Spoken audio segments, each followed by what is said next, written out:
Aujourd'hui, c'est compétition de roller à l'Urban Park d'Alès et c'est toi qui en es l'organisateur avec ton association. Ouais, c'est ça. Je suis co-organisateur avec l'association All Skate de cet événement. Et qui est l'autre organisateur? L'autre organisateur, c'est Louis, le prof de roller.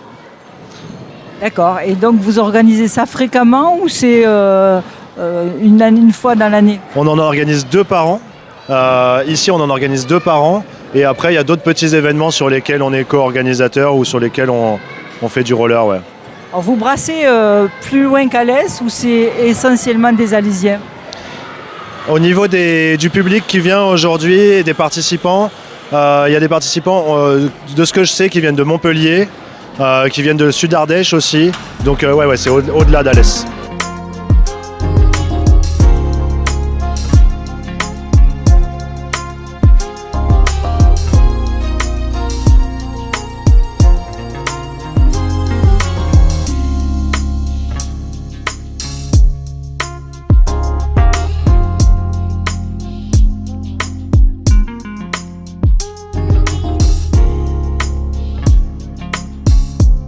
Louis, alors toi tu es prof de roller. Alors qu'est-ce qu'il faut pour être un bon rider?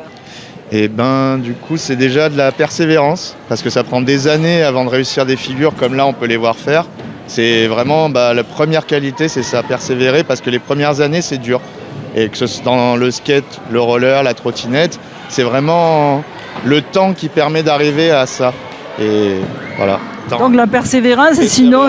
Patience et puis pas avoir peur, c'est sûr que ça aide, ça les aide. Alors est-ce que ce sont les gens qui sont au roller, est-ce que c'est eux après quand on va au ski qui font... est-ce que du coup c'est un équilibre qu'on apprend et qui aide dans, je sais pas, la plage aussi pour faire...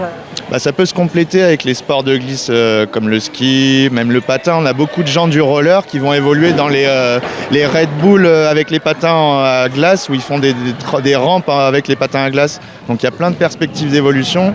Et c'est vrai qu'en général, c'est tellement des passionnés qui vont rester très figés dans leur discipline, progresser. Nous, ça fait 30 ans qu'on en fait avec celui qui a monté le skatepark et on n'a jamais arrêté, quoi. Donc, c'est... Beaucoup d'adhérents?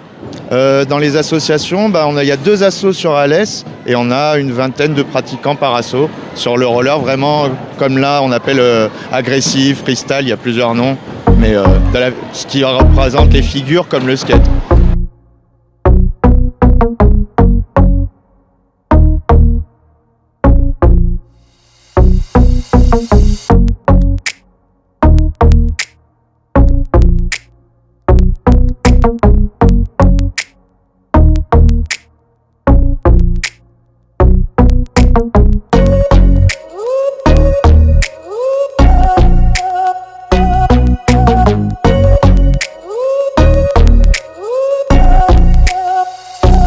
Il y a toute une évolution, je suppose, dans les figures qu'on fait. Ouais. Quelle est la plus difficile?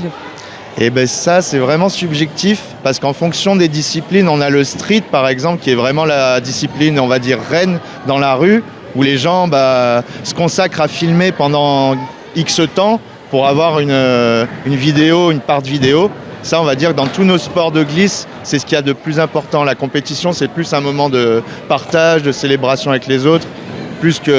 Et la plus dure des figures, ça va être en fonction de si on fait un slide quand on dérape sur ses rollers ou en fonction des sauts.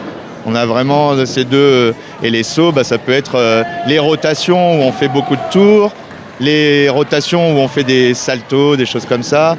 Et là, c'est les juges qui vont départager tout ça. Mais... Comment on devient prof de roller? Un peu par hasard, je vous avoue. C'est en faisant depuis des années. Moi, j'étais vraiment passionné à fond là-dedans et on m'a proposé de le faire. Et, vu que j'étais passionné, c'était naturel et ça m'a plu et j'ai continué. C'était pas prévu dans mon parcours. Voilà. Parfait.